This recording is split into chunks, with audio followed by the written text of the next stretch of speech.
Ferry Lahon, siya po yung ordinaryong tao na i-interview ko tungkol sa nalalaman sa PIDA. Ferry, first question ko sa'yo.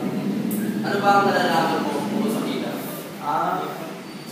Yung minimum funds na ginagamit ng mga government officials na luwas na tax para sa improvement ng Philippines. So yun yung pagkakaintindi mo sa PIDA. Wala ka namang other pang definition na nalalaman? O kumaga nalalaman pa sa ibang tao na definition ng PIDA? Wala, yun lang. Yung mainstream na pag na-knowledge lang ang ito sa tsaka otherwise na port body. Style. Bali kasi yung PIDA ngayon, di ba marami nga siyang issues sa PIDA or port barrel funds na yun. Ikaw ba? In favor ka ba sa reformation or abolition of PIDA? Sa akin kasi, either, parang wala nang, dun sa dalawa na, parang wala nang mangyayari. Kasi, kung i-abolish mo ng port barrel, sigurado gagamitin pa rin ng government yung taxes na yun para sa tapos kung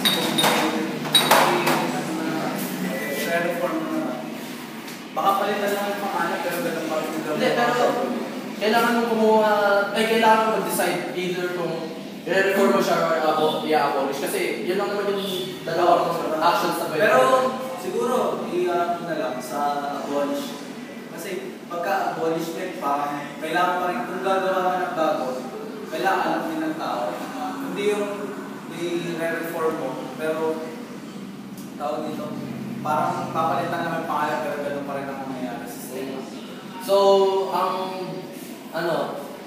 verdict mo, i-abolish ba? Bale, i-abolish mo siya dahil syempre, nakikita mo yung weaknesses niya. Sa tingin mo kaya mo point out yung mga weaknesses niya? Bukod sa misuse ng mga government officials, tsaka yung kunyari, government official ako, syempre, kung hindi naman alam ng mga tao kung saan ko ginagamit ng funds, syempre, kung ako yun, matetempa akong gamitin yung parang for personal use lang. So, sa tingin mo ba meron naman siyang strength? Oo, meron.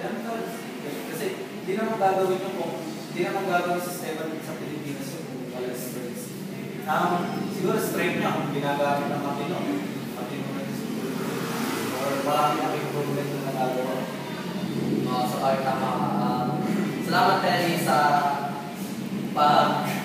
pag-sangayon sa interview namin. Pasensya na sa